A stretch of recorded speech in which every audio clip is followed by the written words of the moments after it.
escola do mundo, onde eu posso ensinar e aprender. A palavra da sabedoria é a nossa EBD. Deus é o nosso diretor, o Espírito Santo nosso professor. A Bíblia é a cartilha que ensina o caminho, a verdade e a vida. Deus é o nosso diretor, o Espírito Santo nosso professor. A Bíblia é a cartilha que ensina o caminho, a verdade e a vida.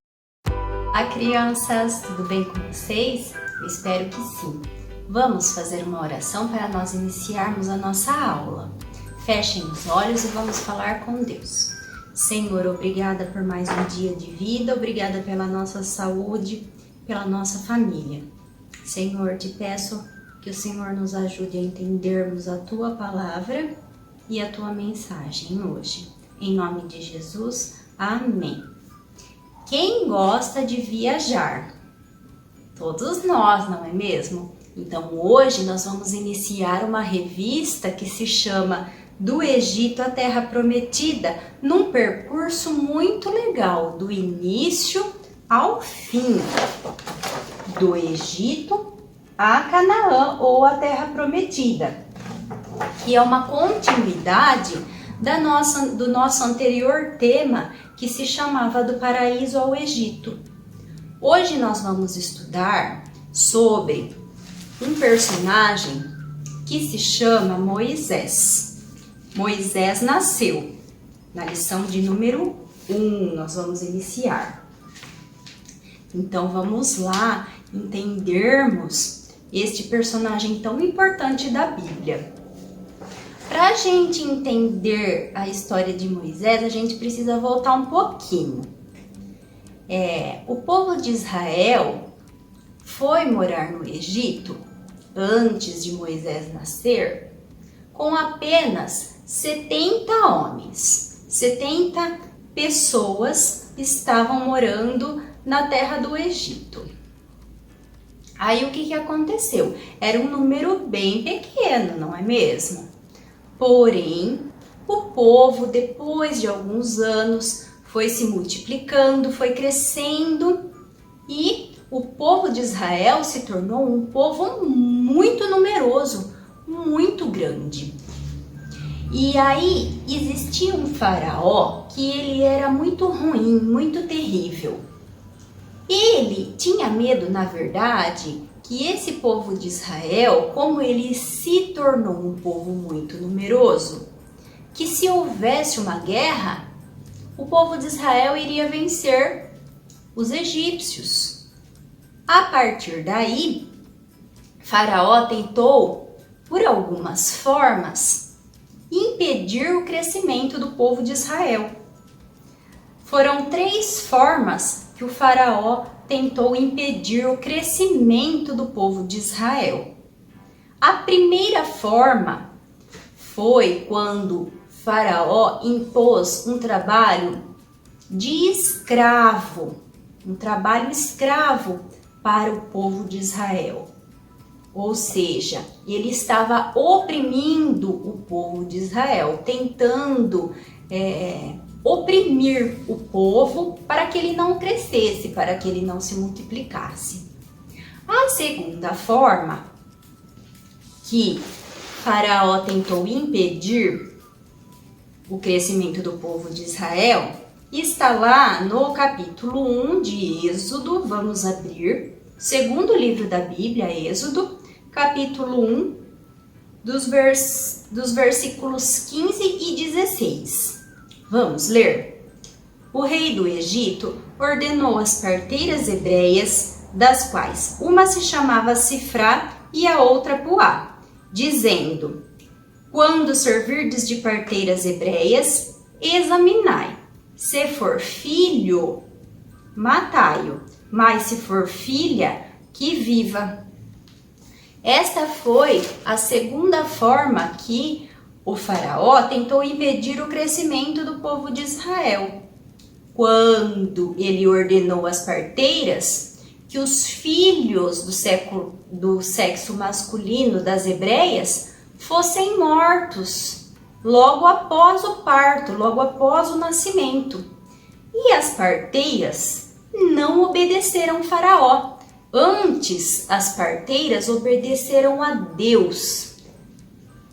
E porque as parteiras não obedeceu essa ordem tão terrível do Faraó, Faraó se irou, ficou bravo e percebeu que elas desobedeceram. Então ele tentou pela terceira vez e de uma terceira forma impedir o crescimento do povo de Israel, mandando lançar os meninos no rio Nilo. Vamos ler o versículo 22 do mesmo capítulo 1, que diz: Então ordenou Faraó a todo o seu povo, dizendo: A todos os filhos que nascerem aos hebreus lançareis no Nilo, mas a todas as filhas deixareis viver. Que ordem terrível esta terceira também, né?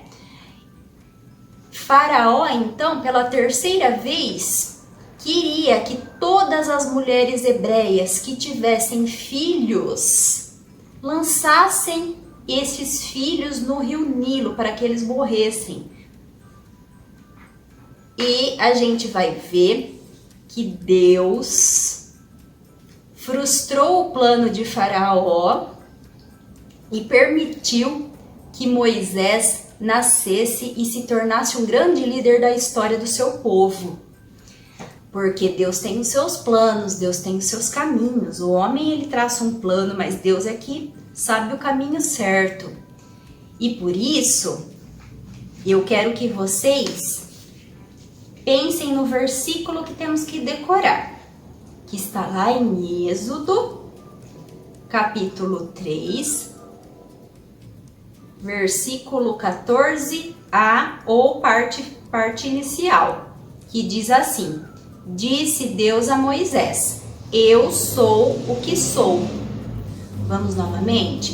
Disse Deus a Moisés: Eu sou o que sou. O que isso significa? Significa que Deus estava dizendo que Ele é único, Deus é o único, Deus ele é soberano, Deus ele é o verdadeiro sobre todos. Deus tem os seus planos, Deus tem os seus caminhos e Deus tem o controle da história do povo dele nas mãos.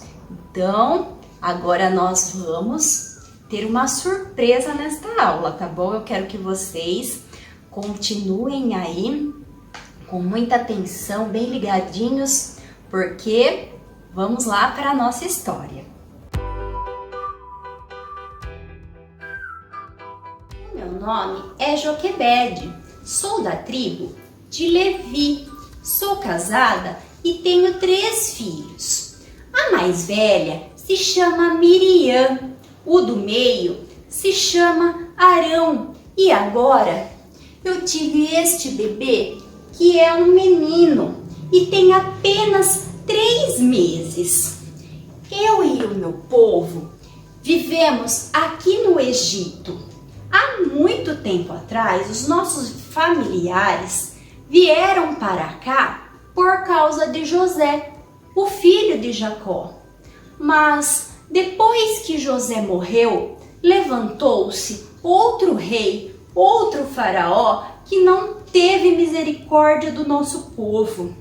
Este faraó nos aflige e nos torna escravos aqui na terra do Egito. Nós nos multiplicamos muito e formamos um povo muito numeroso, o povo hebreu. Então, o faraó nos aflige cada vez mais e provavelmente Faraó ficou com medo que se um dia tivesse alguma guerra, nós do povo hebreu venceríamos o povo egípcio. E agora a maldade do faraó não tem fim. Olhem o que ele fez. Ele decretou uma lei que diz que apenas as meninas hebreias sobrevivessem, ao passo que os meninos tinham que ser mortos e lançá-los ao rio Nilo. Ai, quanta aflição, quanta dor em meu coração. Eu não sei mais o que fazer para esconder o meu filho. Se os guardas do faraó descobrem que eu tive esta criança, este menino, eles vão vir aqui buscá-lo e vão jogá-lo ao rio Nilo. O que eu faço? Meu Deus, o que eu vou fazer? Ai, o que eu faço? Peraí, eu tive uma ideia. Eu vou pegar este cestinho aqui e vou passar um produto que se chama piche ou betume, para que possa tapar todos os buraquinhos deste cestinho. E eu vou colocar o meu bebê aqui. Vai ser a única forma de salvá-lo. Vou colocá-lo aqui e vou colocá-lo à beira do rio, porque eu não posso mais escondê-lo dentro de casa. Ai, meu bebê, que aflição. Fique bem, Deus cuidará de você. Fique bem, meu bebê. Fique bem. Ai, eu tive uma ideia. Uma aflição no meu coração agora me sobreveio. E se o cesto virar? O que pode acontecer com meu bebê? Já sei, vou chamar a minha filha Miriam. Miriam, vem aqui. Eu preciso falar com você. Se apressa. Miriam, é o seguinte. Ó, eu coloquei o seu irmãozinho num cestinho à beira do rio. Vai lá, fique olhando para ele e não deixe que nada de mal aconteça ao seu irmãozinho, tá bom? Fica de olho em tudo que acontecer, tá bom? Vai lá. Continue vigiando, Miriam. Continue vigiando. Você está fazendo o que é certo. Deus irá nos ajudar. Continue vigiando, Miriam. Obedeça a sua mãe. Oh não, olha quem está chegando. A princesa, filha de Faraó. Será que ela vai entrar no rio? Ah não, o bebê está chorando. Será que ela é malvada, igual o pai dela?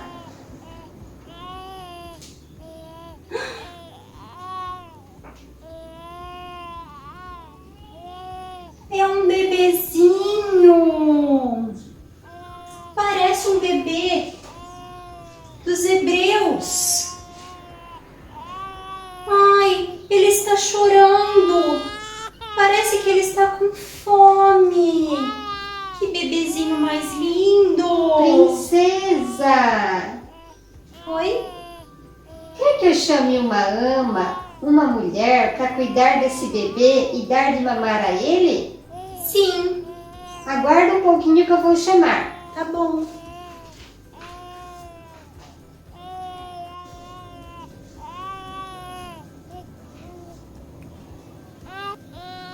Você cuida deste bebê até ele crescer e eu vou te pagar o salário para isso, tá bom? Sim, obrigada.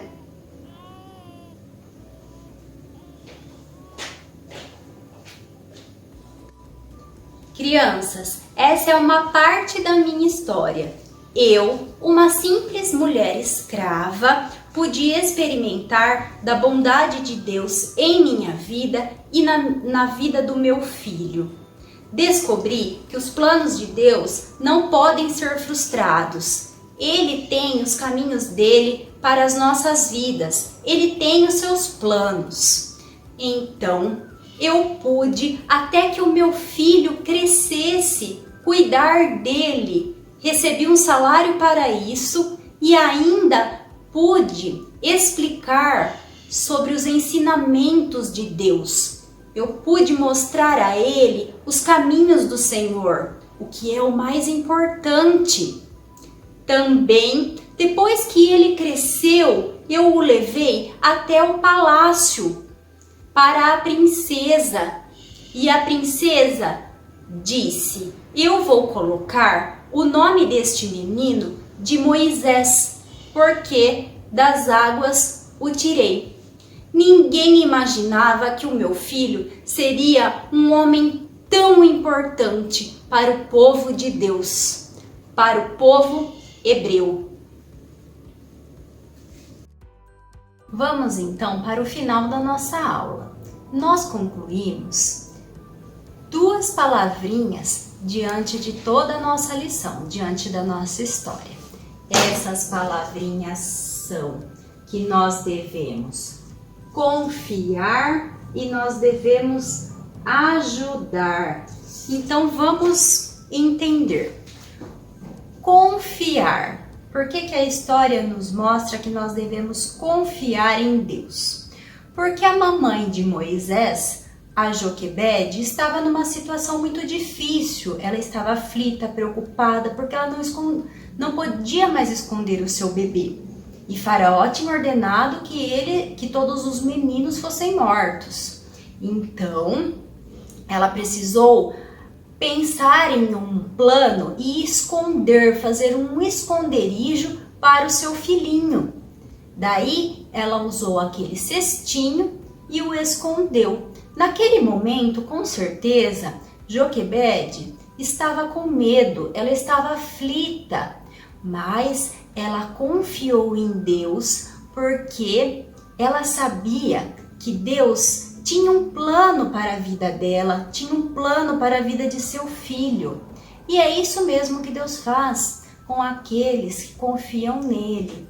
Nós, quando passamos por alguma coisa, alguma situação difícil, quando nós sentimos medo, como Joquebede, por exemplo, medo de não passarmos em determinada matéria, medo de tirarmos uma nota ruim em alguma matéria da nossa escola, ou medo de alguma situação, outra que passamos dentro da nossa família, nós devemos confiar em Deus, porque Deus tem os seus planos, Deus tem os seus caminhos, e Deus teve um plano maravilhoso para a vida de Moisés. Com o decorrer da nossa aula, não esta aula, mas com o decorrer de todas as aulas da revista, nós vamos aprender que Moisés foi um grande líder da história do seu povo. Olha só que interessante, Joquebede confiou em Deus e Deus teve esse lindo plano para a vida dela de salvar o seu filho e para a vida de Moisés de ser um grande líder da história do seu povo. A outra palavrinha que nós aprendemos nesta lição é ajudar. Nós devemos sempre ajudarmos as outras pessoas, assim como Miriam fez quando a sua mãe, Joquebede, pediu para que ela ajudasse. Lembram-se de que forma? A Miriam, ela ficou olhando de longe o cestinho para ver o que acontecia. E foi através da Miriam que chegou até a princesa e que permitiu que o seu irmão fosse salvo pela princesa. Então Miriam ajudou naquele momento. E às vezes nós achamos que a nossa ajuda pode ser pequenininha. Por exemplo, quando o papai ou a mamãe pede para que nós façamos alguma tarefa dentro de casa, a gente pode até pensar, mas a minha ajuda vai ser tão pequenininha. Será que a nossa ajuda é mesmo pequenininha? Para a gente pode ser, né? Mas para outra pessoa que recebe, a nossa ajuda pode ser de grande importância. Então, vamos lembrar sempre de confiarmos em Deus e ajudarmos o próximo, ajudarmos as outras pessoas quando elas precisarem, tá bom? Eu espero que vocês tenham gostado da nossa história, da nossa lição. Fiquem com Deus, uma boa semana e até a próxima, se Deus quiser. Tchau, tchau!